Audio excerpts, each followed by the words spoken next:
Before you even open the spawn doors, you need to pick your loadout. While there are plenty of possible loadout combinations, for this demonstration, I'll be using the kunai and deadringer.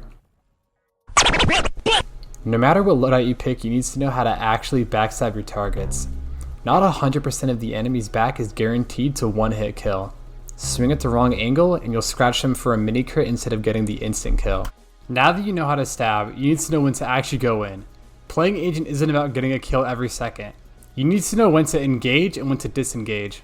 If you see a brute all alone with his back turned, that's when you should engage. But if you see an arsonist with their entire team staring at you, you should disengage.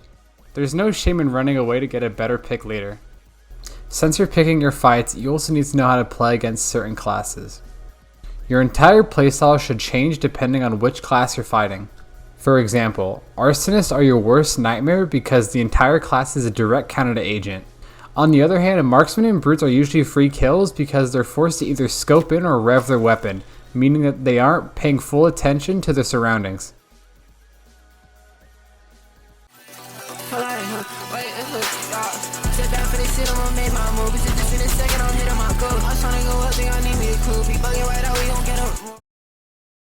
Sometimes things go wrong and you're forced into a one-on-one fight, and that's when you have to rely on trickstabs. You're mainly trying to bait your opponent's movement so that they expose their back and give you an opportunity to stab them. The most common trickstab is the matador, where you run directly at your opponent and strafe to the side at the last second. The enemy will track their movements, exposing their backside and giving you a chance to stab them.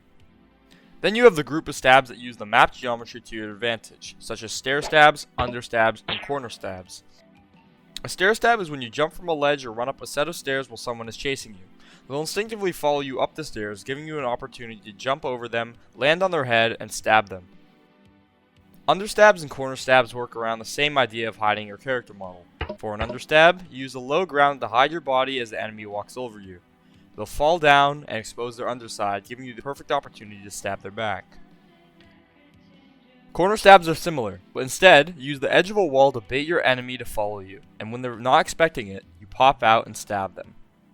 Lastly, we have surfstabs. Surfstabs are completely different and a bit more advanced. Instead of simply jumping on your own, you surf an enemy's explosive at your feet. You use that knockback from their explosive to launch yourself through the air and stab them.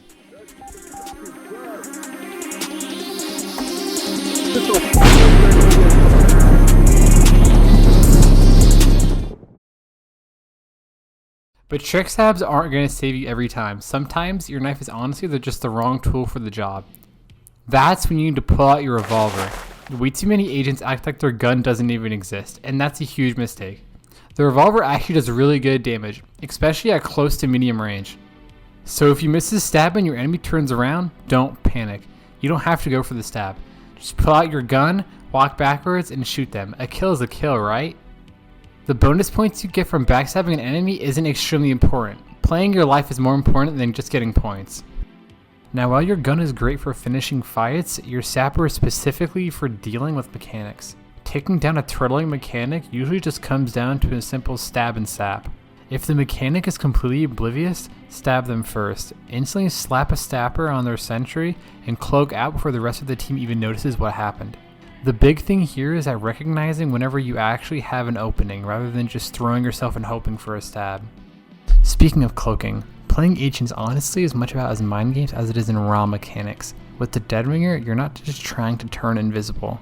You're trying to convince the enemy that you actually died. So don't just instantly pop it the second you take a tiny bit of damage.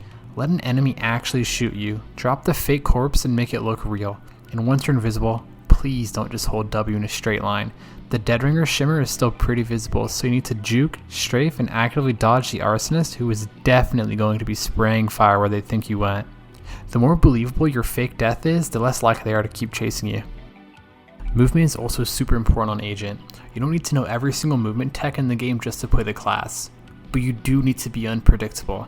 Strafe during fights, mix up your movement when you're running away, and just don't make it easy for your enemies to track you. If you guys want to learn all the advanced movement techs and really step up your movement game, I do have a whole nother video on my channel. Yeah, that does go in depth and all that, so you should definitely watch that. Before we wrap things up, I want to go over some gameplay clips, just talk over them and what I'm doing in real time. I'll break down why I'm making certain plays, what I'm looking for, and how I decide when to push in or back off.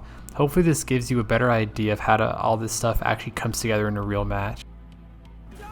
So I hear this flanker in front of me call out for doctor, so I try to stab him, but he dies to the sentry. So I have to get a new target, which is this scout, but he also dies.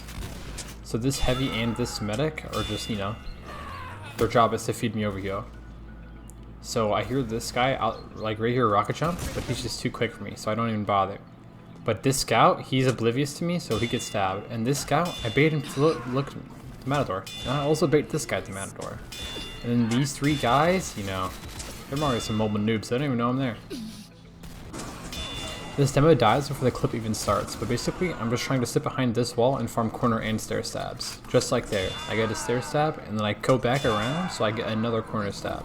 But this sniper isn't like completely stupid, so he wants to kill me. So I have to get my revolver out, and I spray him down. And this medic is just, what is he doing holding W to me?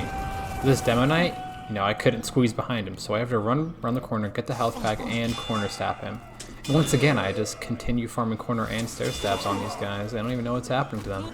I go for the surf, and I miss it. Wow. So with all that said, you should have pretty much everything you need to get started with Agent. Just master your disguises, know when to use your knife, and don't forget that you have a revolver. And most importantly, be patient. You don't have to force every single kill. Just wait for your openings, take your picks, and get out before they even knows what happened. Thanks to John for helping me out with, the voice lines in the video, doing the part. Shout out to Bonk and Rupert for, helping with the editing and getting all the third persons. And yeah, that's it. Make sure to